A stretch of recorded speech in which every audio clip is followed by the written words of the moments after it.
Okay, welcome back for our third and last speaker, but very important speaker. Also, for the center member who has a disciplinary bias, he's a political scientist. So we thought maybe at the end of three speakers, there would be more psychological engagements for our, narrow field discipline colleagues or just all political science. No, just a joke. Anyway, it's really happy to have Roberto Carlos here with us. Roberto is assistant professor of government at the University of Texas at Austin. His research agenda broadly focuses on the Latinx immigrant experience. Currently, he is examining how Latin immigrants and their children incorporate politically, as well as how political institutions and the American public respond to their efforts to establish a place for themselves in the United States. So Carter's work on these topics has been published on the American Political Science Review, Journal of Race, Ethnicity, and Politics, Justice Systems Journals, Political Research Quarterly, PS Political Science and Politics, and the Journal of Legislative Studies. So the floor is yours, Roberto. So 24 minutes, 25 minutes. Sorry. Beautiful. Well, thank you so much for coming out. Oh, look at that. I'm going to clap. I think this thing's on. So I will try to stay in one place. I have a lot of sort of kinetic energy and I just had a coffee, but I'm really excited to be here. I want to thank the Center for the Study of Democratic Citizenship for having me out and everybody for attending. So what you're getting today is a chapter from my book project, or a book that's done and is going to hopefully come out next fall with the University of Chicago Press. I'm very excited about it. The book full title is Information Brokers, Political Socialization in Latinx Immigrant Families. It's kind of a mouthful, but I'm giving you chapter 4. So what I'm going to try to do is provide a little bit of context for chapter 4 and sort of get us there. And so what I'm doing in this book project is trying to answer a question that's been asked for a long time. We could even go back as far as Plato's Republic to see this question being asked, which is, how are political citizens made? So my contribution here is to focus this question on the roughly 64 million Latinos in the United States, but particularly I'm interested in the 64% of this community, which makes up immigrants and their children. And so what I'm going to do first to try to answer this question is show you a tweet from 2017 when Twitter was still Twitter, right? And so the tweet maybe on the surface is not going to appear to have anything to do with answering the question, but hopefully by the end of the talk, or maybe by the time you read the book, you'll believe that this is the case, that this is actually going to help us answer this question. So this tweet comes from this woman named Cristela Alonso. So Cristela Alonso is a comedian and actress who is born in Texas and has immigrant parents. And she tweets out the following December 2017. Shout out to all immigrant kids that served as translators, especially when you were a kid and you had to try your best to translate words you didn't know yet. I always hoped I guessed right. So there's a couple things happening in this tweet that I want to sort of point out. Number one, immigrant kids. She's actually talking about the second generation, right? So just sort of get that out of the way. The second generation is going to be the children of immigrants. Oftentimes, the children of immigrants, the second generation, think they're the members of the first generation, but it's their parents who are the first generation. The second thing is she's highlighting this role of translating as children. And so what this tweet is doing is really doing a really nice job of demonstrating all of the wonderful work done largely in sociology, but anthropology, developmental psychology as well, that highlights how children help their parents navigate life, particularly in the United States. So it's my contention that this tweet and some of the subsequent replies to the tweet I'm going to show you in just a second also are going to do this as it relates to political socialization. So one of the replies from this tweet, I'm going to show you 3, reads as follows. I also had to financially translate. I wrote checks, helped them balance checkbook, read final notice letters, etc. Somebody else responded. I had to start translating legal documents at the age of 6. Or somebody said, I remember that. And also at 12 years old, standing up for her, demanding in perfect English from a store MGR to answer me why we're being followed, without my mom understanding what I was saying. And if I had a little more time, I would usually pause and allow you to reflect on this, because I think it's really powerful, this idea that 6-year-olds are trying to do this work, or that 12-year-olds are standing up for their parents. Most 12-year-olds I know are running away from their parents, not trying to stand up for them, right? And yet here we are. And so when we ask this question of the traditional literature in American politics about how political citizens are made, the canonical work largely growing out of the 1960s literature, like Political Socialization, Generation in Politics, or even The American Voter, are going to tell us that one of the biggest answers to the socializing agents are parents, right? In fact, it was viewed as such a truism that parents were so impactful in this process that it was just assumed that you developed your political identity the way you inherited a family name or the way you adopted your church membership. And you don't have to be a political scientist to understand this process, right? This bumper sticker, this homemade bumper sticker from this woman that she took the time to put together is trying to highlight how important she thinks her politics are when it comes to her kids, right? So she took the time to cut out herself as a Republican, her husband as a Republican, and then baby Republicans, right? How do I know this? Because I found this picture in a grocery store parking lot in Texas, and I took a picture, and of course she caught me. And after a little bit of an awkward exchange, we actually had a lovely conversation. And she's like, yeah, I play a really large part in this process, and I take it seriously. And so basically, when it comes to political learning, partisanship, ideology, and participation, we're again told that parents are really influential in this process. So what this book is trying to do is trying to highlight another aspect of this. And it's going to argue that the children of Latinx immigrants are often able to overcome a lack of resources, which you talked a lot about today, or direct political transmission from parents, which again is typically considered really important for this process, to act as political brokers because of the work they do as information brokers. This is a little bit of a convoluted sentence, so let me unpack it, right? So the children of Latinx immigrants, so we're just talking about the second generation, but we're going to include the 1.5 as well to confuse you even more. So the 1.5 are immigrants, but that are brought to the United States or any other country, but in my context, the United States, at a relatively young age. So my cutoff point is 16 or younger. And what does it mean to be a political broker, and why are they a political broker if they act as information brokers? So what I'm going to do is start with information brokering.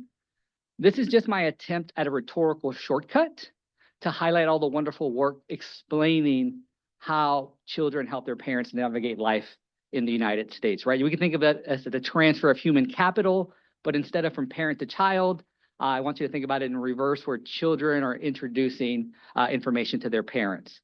Where a little bit more of a novel contribution comes in is this aspect of a political broker, which I define as someone who's trying to influence their parents politically in a very specific direction. This is more than just introducing information about how to vote or how to become a citizen, but it's about trying to pull parents in very specific directions.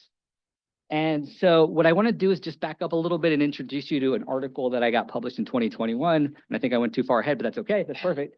To argue that information brokering, so again, this idea of maybe translating or interpreting for our purposes, I'll expand on it in just a second, leads to skill development among these young people. Again, if you're trying to translate legal documents for your parents at the age of 6, you're probably not very good at it, but you're probably better at it by the time you're 8, 10, 12, and so on. So you're in adult spaces at a really early age. And compared to those kids who are not doing that, I argue that this helps you develop a non-cognitive skill set that actually makes it easier for you to overcome the hurdles of participation. Because if you can do things like translate or advocate for your parents at 12, it's not hard to think about how to engage in the political process. And I argue this includes political brokering. And so in the book, what I do is I build on this article and I introduce new data. And data is always very difficult when we're dealing with Latino communities because they're hard to access and they're expensive. But this is trying to show you the same impact. And so this is a full model. I'm just showing you the plots of the DV and the main independent variable of interest. We can talk about what's behind the model in the Q&A, but this is the probability of suggesting a political party or candidate to your parent. So in other words, acting as a political broker, dependent on or conditional on information brokering, whether you, for this purpose, again, just translated or interpreted for your parents as a kid compared to those who didn't. You can see this huge effect happening, right? Where kids who are doing this type of work are more likely to kind of engage this. And this is, again, a really sizable effect. And so it's worth sort of reintroducing the way we traditionally think about the political socialization playing out in the United States, but really any country, right? So it's parents as the main conduits, institutions like schools we talked about a little bit earlier as well, then peers, they reinforce these mechanisms.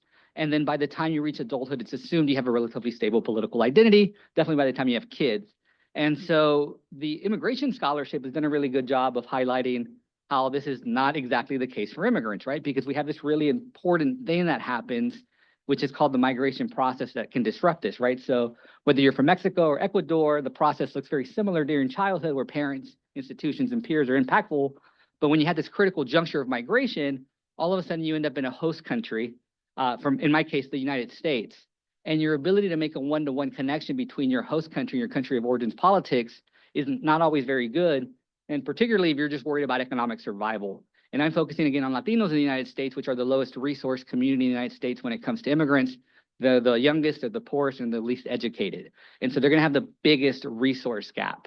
And so we're ultimately told in the literature that it takes about 20 years for these immigrants to incorporate into the political process, and it's through these institutional mechanisms, sort of a very much Verba Brady Schlagman type of story. Well, that left me wondering in graduate school about what was happening with the children of immigrants, so the second generation and the 1.5. Like, if their parents can't do this, who's doing this stuff in terms of where they're picking up their politics? And so we can talk about how schools and peers are influential, but eventually these children get exposed through politics in a variety of ways, and they eventually go on to stabilize their politics. So part of the argument of the book here is to argue that one of the largest omitted variables in understanding political incorporation between immigrants and their children is understanding this reciprocal relationship at work, right? Where children, even before their own politics are stabilized, are acutely aware of the structural issues that their parents have to deal with politically. And so they're trying to expand on the information brokering where they're trying to help their parents navigate the world by also making them aware of the politics of the world. And they're surely doing this after the fact, right? So I've talked to some of the original dreamers, and for those of you who are not familiar with these, are the people that are the young kids who were brought undocumented to the US. And they're like 45 now, right? Like they're relatively older than we think of them, but they're still doing this with their parents who have lived in the country like 60 years almost. And so my argument here is that we need to take this relationship into account. And so this particular book chapter wants to kind of try to investigate why these kids are acting like political brokers, and then why I'm distinguishing between the second generation, because I'm going to show you that it's not the second generation that does this, but it's particularly distinct when it comes to the second generation. And so there is a literature in anthropology, psychology, sociology that talks about why kids may engage in information brokering. And one of the biggest sort of repeated answers we keep getting is there's these cultural differences. What they do is they compare children of immigrants to non-children of immigrants. And they're like, well, the difference in terms of the way they're behaving with their kids or their parents is they just care about their parents more. There's just something about their culture, right? Latinos in particular are like sort of, you're always hearing this story. They're just a loving people, right? And so that's my question. Like, is this largely about culture? And so to try to get at this, what I did is borrowed from the developmental psychology literature and fielded a survey early in 2024 that asked a series of questions about your obligations to your parents to try to get a sense of what you care about, right? And so what you're looking at is factor loading scores. I don't know why I threw that up there, but anything over 0.40 is good. So what I want to try to argue is that this is measuring this thing that I argue is the obligation to parents, right? So you ask these individuals how important these things are to them. And when it comes to helping their parents in the future, I'll just read a few of them: making sacrifices for their parents or treating their parents with respect. And this varies from not important at all to very important. But my question is this strictly about culture, or is there this structural component that we've largely been overlooking? And so here I have a picture of a relatively young girl who is interpreting interpreting for her mother or grandmother, I'm not sure exactly what, but the idea is like, what about these things that are forcing you to potentially have to engage with your parents at an early age? And so in the same survey and other surveys in the book, I introduced this information brokering scale.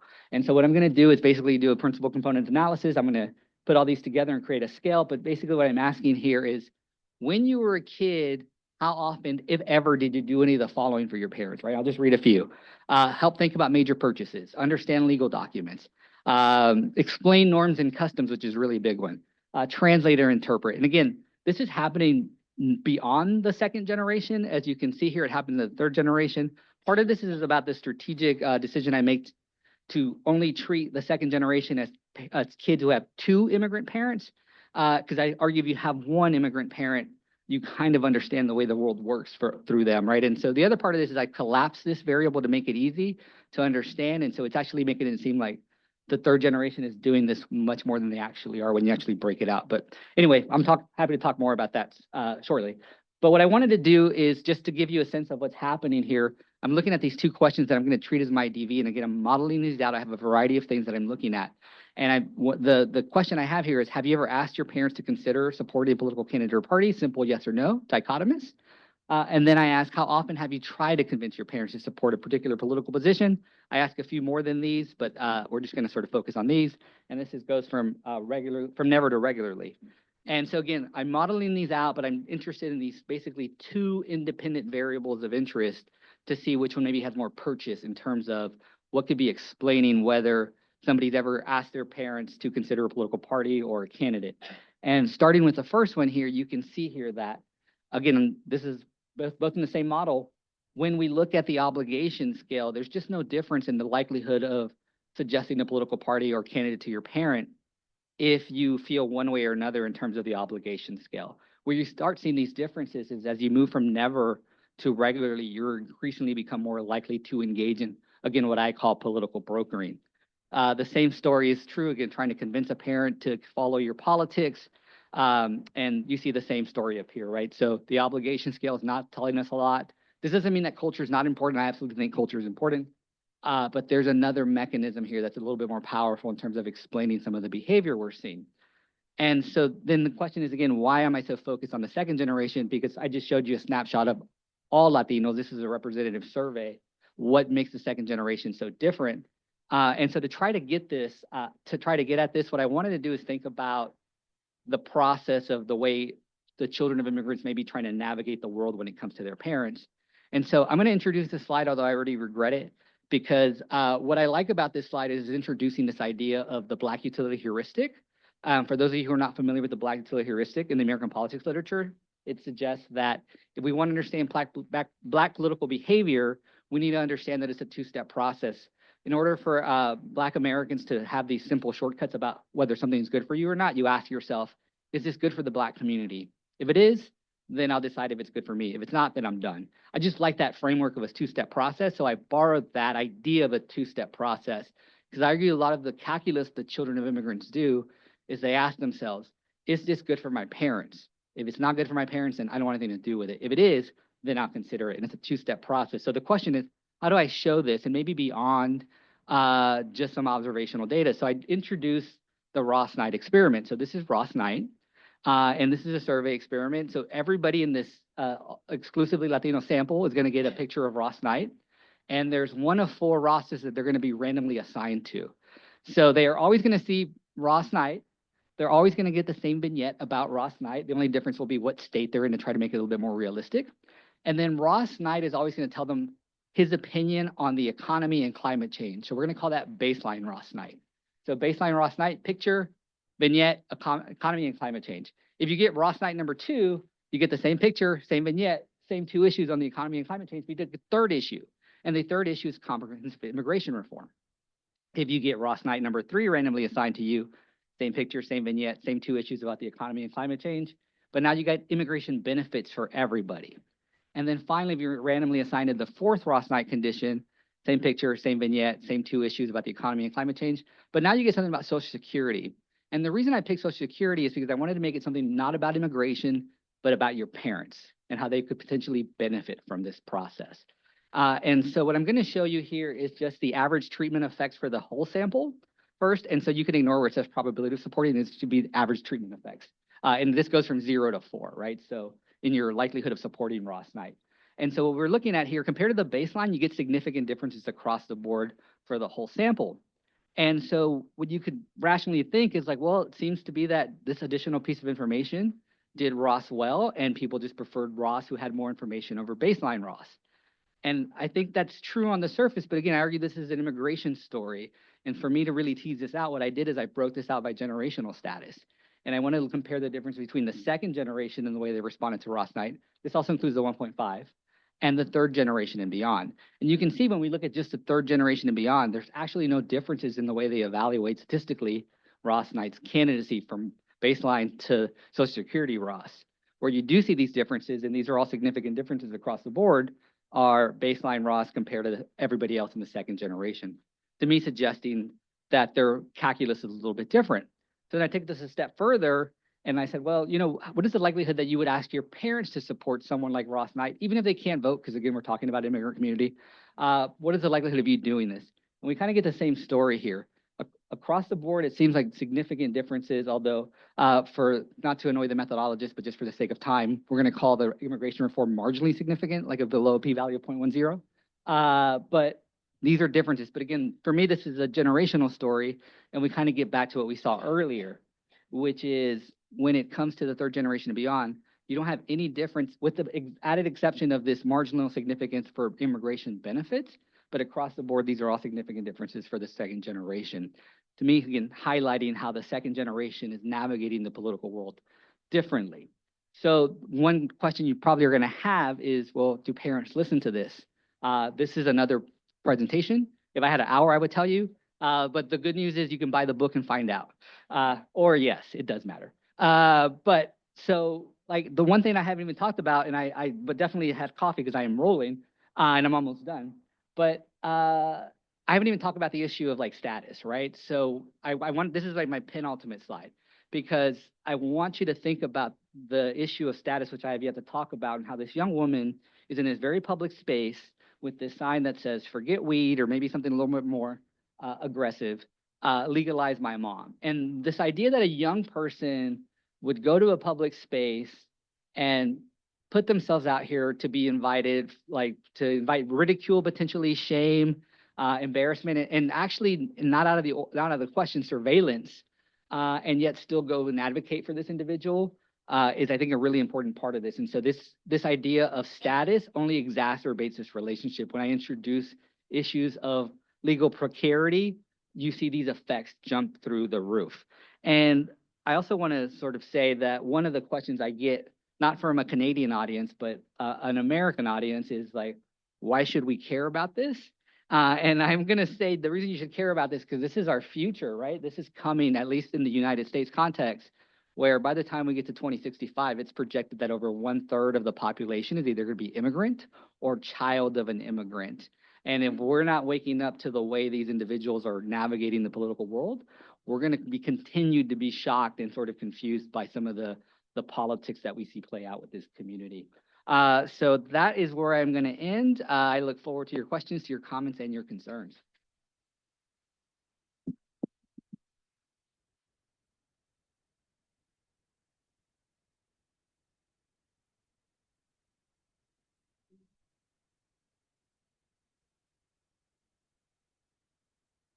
Hi, I thought this was a fantastic project. It's really Thank you. interesting.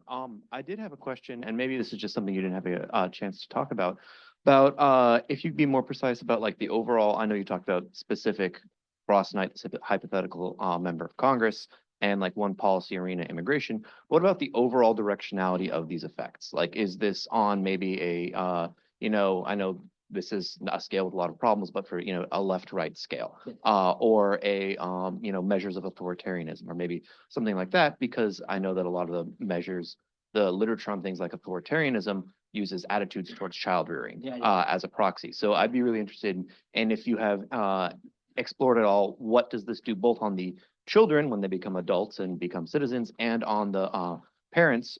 How does this shape kind of the overall, I guess, valence of their politics? Yeah, so I think you've asked a couple of things that I'll touch on. And some of these are going to be cop-outs, right? And what I mean by that is just like, I'm going to treat this, my argument is this kind of the first cut at an issue that hasn't been explored. And it's difficult to explore, and there's a little bit of sleight of hand happening here as well. And so there's the questions like, how do we do this next thing? And so what I hear you kind of asking is, how do we break it? Right? Like, and so if I had the whole hour, I would have showed you where parents are more likely, or are significantly more likely in experimental, but thought experimental context to engage with their kids if they're information brokers, right? Like if they rely on their kids. And so then the question is, how do you then figure out like what the limits of this influence is I think maybe what I'm hearing you ask. And so maybe like a particularly Latino community that's known to be relatively conservative on social values, like if introduced like trans rights or gay marriage, like where's the limits of that influence? And I think that's like the next question. And for me, a little bit of this is sort of is there actually any there to begin with? And so beyond sort of these more generic, like how likely would you be listening to your kid even if you disagreed with their opinion? Is sort of the first cut at this, and it's only where I've been in terms of things like attitudinal measures that might account for this. So the authoritarian measure is super interesting because again, it gets back to why it's probably not appropriate for this community. There's a great paper by Efrain Perez and Mark Hetherington on how the authoritarian scale doesn't work for Black Americans because they have conservative like values when it comes to parenting, but their politics aren't conservative, and so just is not capturing what you think it's capturing. I suspect that that's what we would find for the Latino community. But what I do find is like church matters, Catholicism matters in particular. And so if parents are super like active in the Catholic Church, they're less likely to listen to their kids when it comes to this behavior. But also kids whose parents are really engaged with the Catholic Church are just even not likely to attempt it. They're just like, that's not a winning battle, so I'm just not going to do this. Hopefully that answered some of your questions.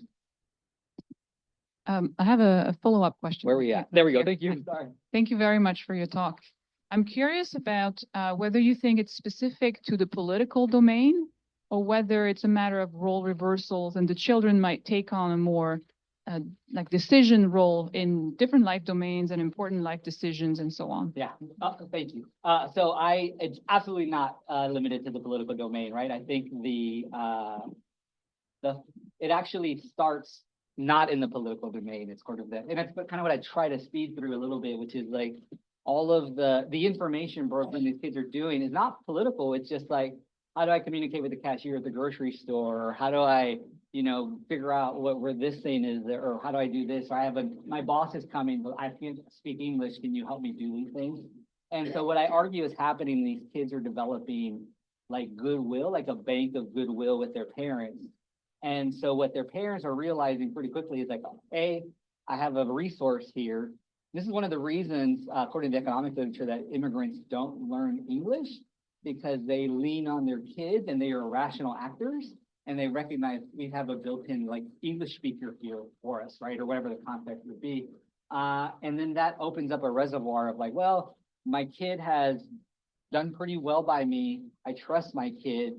If I have questions, I'm going to be very likely to ask them. And if they have advice, I'm going to be at least open to it. And I think I do want to make sure that I don't, again, if you would have saw the complete talk, I would talk about how the traditional literature talks about how kids are empty vessels and that parents are doing all the filling. I don't want to assume that parents are empty vessels either. They have willpower and they have agency and all of these things. But I do think that the lack of information is really powerful. And it's particularly powerful with language, although even when I remove language and any language-related components, I think sort of the cultural navigation is still like a really important mechanism. Thank you.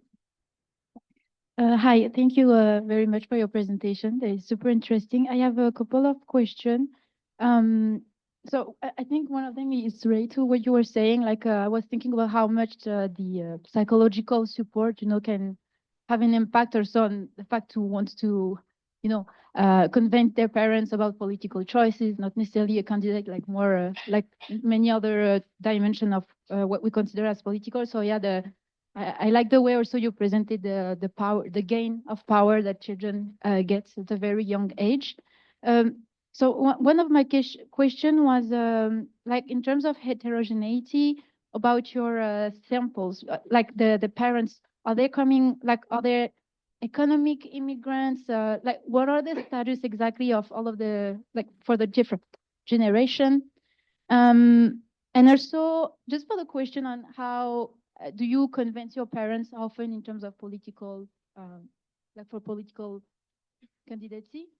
Like what is the distribution of yes or no? Because I kind of feel, well, there is no like a selection bias in this question, because I feel like people will want to say, yes, we do, like we do convince our parents. So how much this can have an impact on the predictive margin that you have? Yeah, thank you for the question. So again, I don't have anything in the slides here about the parents because I sort of cut that part out. I'm just telling you like what does happen as a byproduct of this relationship. It's actually the next chapter.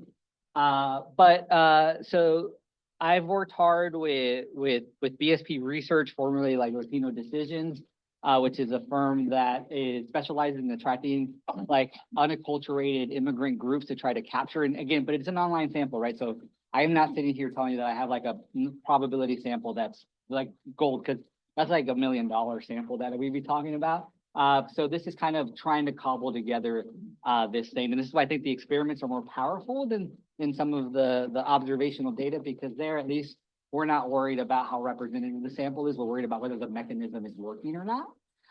And so, but in this particular experiment that I showed you, So it's almost 2,000 respondents here. And what I did is, again, we're weighting by generational status and then like other demographic factors.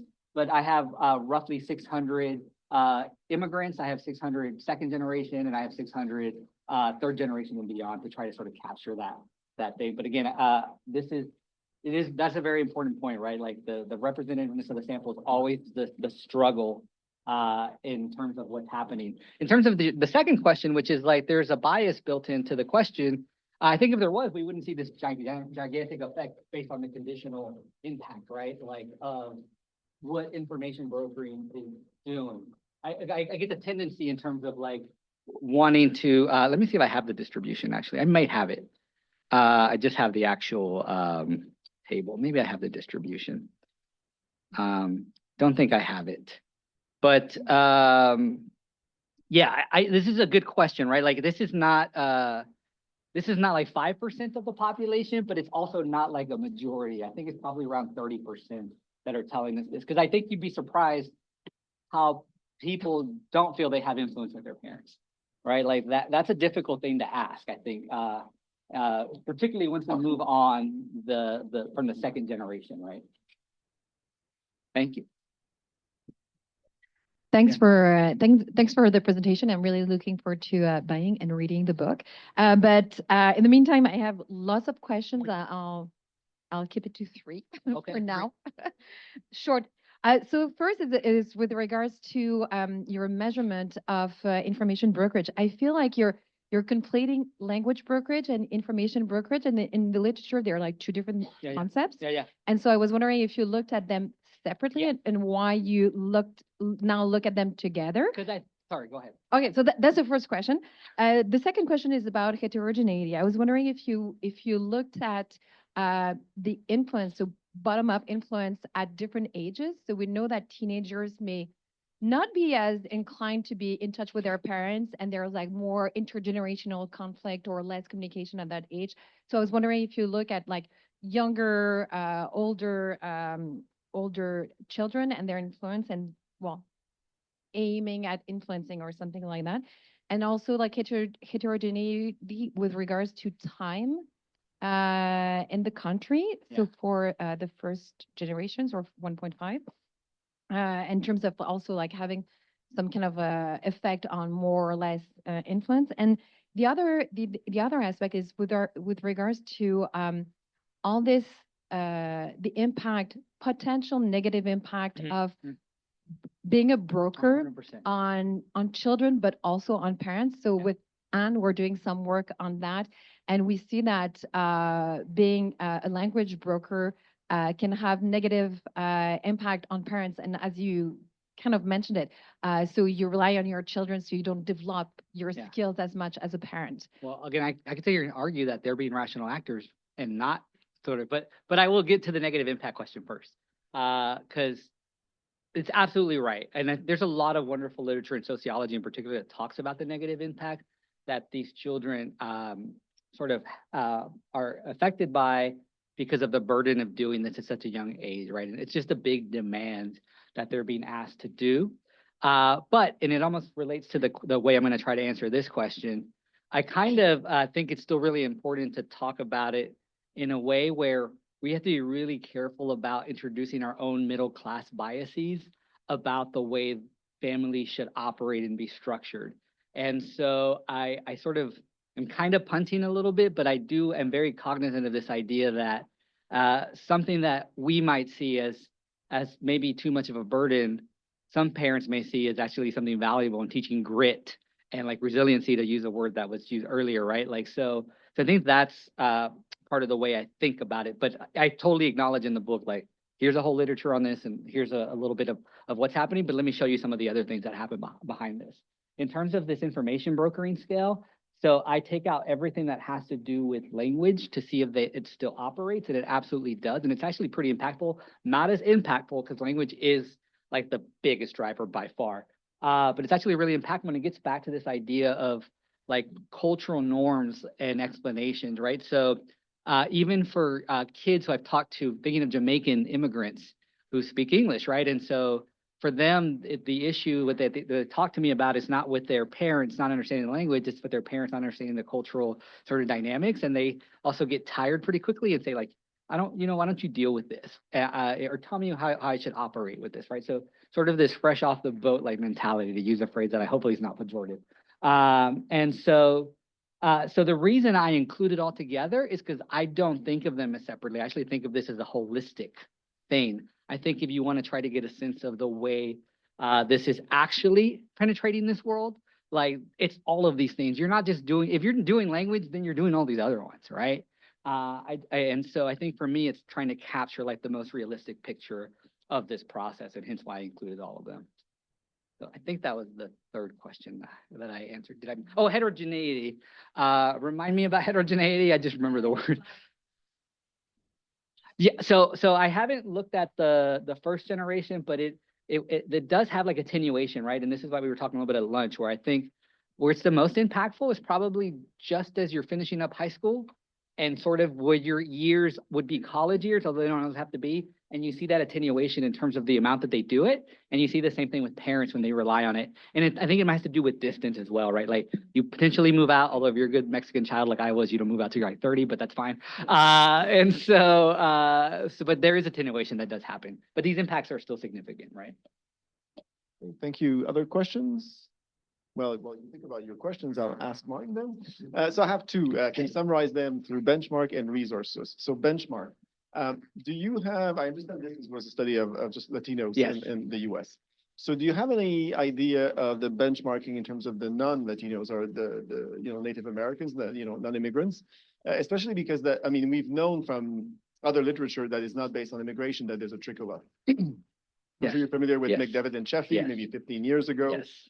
So I would like to hear you on how much in terms of size that's immigrant specific, and how much it's, or if it's not a question of size, is it just a question of different issues that immigrant and non-immigrant families would bring up from a trickle up? Second question, resources. So you mentioned in your talk that the Latinos were at the lowest level of resources of most of the among groups in the US. So the question that comes to me like this is how much resources matters for this trickle of influence. So do you, in terms of heterogeneity, do you observe it more into low resources families than in high resources families? Yeah. So in terms of beyond the immigration, the Latino experience, I think it's a really important question and one that I have a sense of a little bit of, but I'm actively collecting data now to sort of get this point, right? So in some ways, the way I'm selling this book, and I might even be like one of the first pages, this is like an ideal test case to sort of see like, if it's going to happen here, and then we sort of will draw it out and expand. And so that's kind of the next step, right? And so one of the things that I am implementing as soon as I get back to Texas, well, next semester, is trying to get a sense of this impact beyond the Latino community. And so one of the nice things about being a professor at Texas is that by law, students have to take Intro to American Government. And so that gives you a really nice pool of people. And so we're trying to target about 15,000 students next semester. And this is not just immigrants, it's all groups, right? And we'll sort of try to make some of these comparisons between the group in terms of the way they feel about their relationship with their parents, in terms of how they tell us they're doing these things. But also this is where we're trying to get the students to then recruit their parents to be in on an experiment. So we're treating them as Confederates and giving their parents incomplete information, hoping they take a survey where they're being asked to hang a yard sign to see if like they'd be open to it. But I think it almost gets back to your issue, like where one thing we see a lot of trickle up influence is like recycling, right? Like that's a great way to sort of think about how influential kids can be. And I think they can be influential to some extent, but I do think that there are probably limits because a lot of the McDevitt stuff talks about how parents learn from their kids indirectly. So like their kids did like an assimilation election and they learned something and their kids were excited to tell them about the election and parents were like, oh, I got to step my game up because I can't have my kid being smarter than I am when it comes to like this stuff. So I'm going to learn about this stuff. Where this is me saying like, I think kids are dragging people in very specific directions.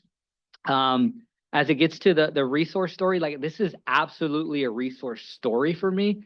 like when we talk about transportability and when we get to other immigrant groups, like I think this is why I think language is so important, right? Like if you don't rely on your kids to communicate with the world, then you are going to need them less. Now, could you be open to them for other like reasons? Absolutely. But I think that it's ultimately like a resource story. And I don't think I can get away from that, even though I wish I kind of could. But in Yeah. your own data, you could differentiate the effect for families that have more resources and those that have less. Absolutely, right. And so the way I do that is through generational status, and there are differences, but it might even be, and I control for things like socioeconomic status as well. Those aren't really that different, but it is generational status that's accounting for a lot of this stuff that's happening, right? Because again, it's those deficiencies in some ways, and I hesitate to call them deficiencies, but sort of get shored up by just being here long enough, right? Like in terms of like a generational status component. Great, thank you. Other questions? We have a couple of more minutes. Hi, thank you for your presentation. I was just wondering if in your book, you were able to reach maybe children of illegal immigrants, and if that changes anything, because their parents are most Yeah. likely never going to get citizenship. So Yeah, this is a wonderful question. So it's really hard, as you can imagine, to deal with issues of documentation status. So quick side note, when I was in graduate school, I won like a fellowship, and they're like, we're gonna give you $20,000 to go field a survey. And I'm like, great. And then I asked about immigration status. I got like 100 responses.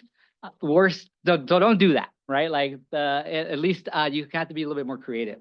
And so when you do ask about it, you have to sort of be creative, but I did ask it in some measures. And what I find is that being an information broker and being undocumented, like they're not orthogonal, but like they can both be impactful, but ultimately information brokering continues to win out when you model it out. And I think the reason is because what we know from the literature, particularly like thinking about like Michael Jones Correa, Chris Cepeda-Milian, and people like that being undocumented is a very political status, right? You have to fend for yourself, or maybe even having parents who are undocumented may sort of politicize you as well, like we saw with the young woman in the picture. But you are also constrained. And so there's certain types of activities that the undocumented youth do that are on par with information brokers. But then there's times where that effect completely disappears for the undocumented because they feel like they actually don't have an entryway into that process because of their status. Thank you. She had one. I think she had it. Because we could talk at dinner.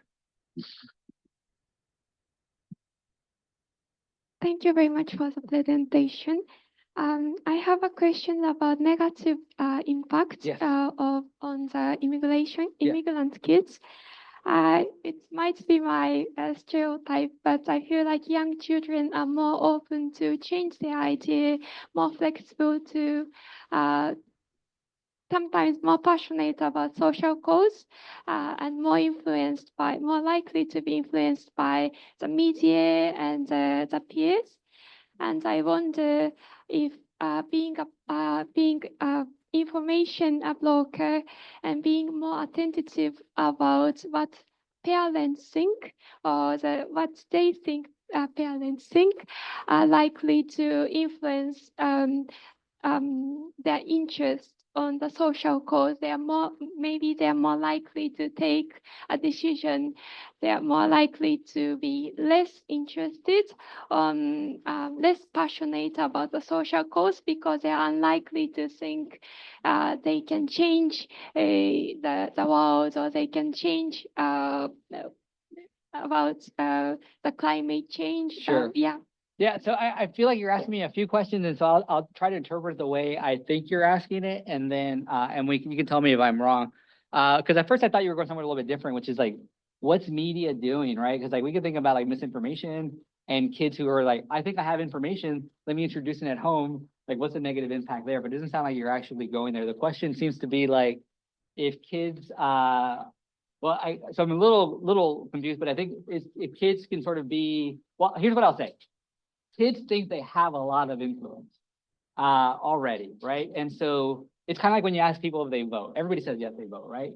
And so when you ask young people, do you think you have influence over your parents' politics? They all say yes, which I think makes some of the, and I don't have these here, but the results that I find so so astounding is that even when you account for that, like when you ask these kids conditional on whether they're information brokers or not, like there are huge differences where these kids think they're even more influential. So kids don't suffer from confidence when it comes to trying to convince their parents on average, based on the data that I have. Now, that doesn't mean that there's not these cases where, you could be like, well, my parents clearly don't care about politics, but that's going to impact you, right? Gets back to the point where I don't want to take parents out of the equation. I'm doing it just to try to sort of make this point briefly.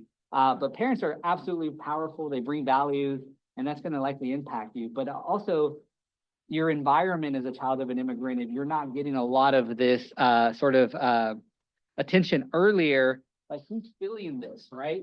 And so I think the question then becomes like, who is feeling this for these kids? And so in like an ideal world, if I had all the resources and none of the ethical issues, this is like right for like a twin study where you send one to like a liberal university and you send the other one to the military, and you see like what kind of information brokering they come back with, right? But I think regardless of where they're at, they're still very confident that they can do it. Because there is a role reversal that happens where these children, whether they admit it or not, some of them do admit it, they think that they know better than their parents, and their parents will make the wrong decision.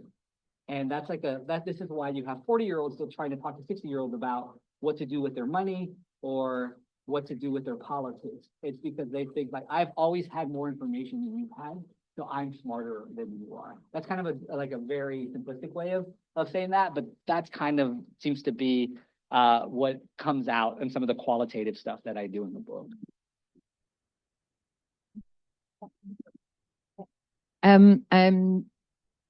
Girl, you've been asking like 5 questions. I can ask you some more. I'm teasing. She's the reason I'm here. I'm sure she can ask all the questions I want. That's all right. Yeah, That's all right. and it's still later. But I was wondering, like you talked about like when you were answering the question of Antoine about like the McDavid like story more about indirect effects, and you're looking more at the direct influence of children. Do you see these like as complementary, happening? They're contradictory, or like they happen? One happens more at different stages. Like, how do you see this? Like, see this and like more like life course perspective, across ages and across times in the relationship between the parent and the child? That's a really good question. I'll be honest, I don't think I've thought enough about that. And I think this is where being able to introduce data beyond like the immigrant community that I'm looking at will help me think about that more. So this is one where I will have to be like, oh, this is something I got to chew on, because like the indirect stuff, my bias is to suggest is that particularly with the type of immigrant community that I'm looking at, that's not really even an issue that's being thought about, right? Like, I don't think parents are looking at their kids because one of the things I think is important to like focus on in this particular community, and again, this is not everybody, but it's a large chunk of this community, they're just worried about survival in a new country, right? And so what does this mean for like how engaged get into stuff? And I think it's going to take some prodding as opposed to like, hey, look at me, I'm like doing these cool things, and parents wanting to do that. Where I think once you're in that other generational group, or maybe you have more resources, you're more likely to have the time and the willpower to sort of be like, oh, wow, that's cool. My kid learned something. I also want to learn about it so I don't get left behind, and so I can have conversations with them. I don't, doesn't mean it's not happening. I just haven't thought about it enough. This is a great question. Great. It seems we have reached the end of our time. So Roberto, Jorg, Karen. Well, Roberto first, yes, of course. Thank you. But Roberto, Jorg, Karen, thank you very much for these presentations that were very rich, very stimulating. I hope you like the experience of our first new version of the speaker series. Thank you very much for everyone not only for coming, but for staying, most of you, for like the 3 hours. So that was a big time commitment, and you stayed engaged for all 3 presentations. I really appreciate that. Please don't leave because it's the end of the formal part of it, but it's also the beginning of the CSDC holiday party. Everyone is welcome to stay. So there are drinks, there is food. So please enjoy and continue talking. You can have a chat with our guests as well if you want to. Except for Valériane, she's not allowed. She's going to have dinner with them later. So thank you very much for coming. Thank you, guys.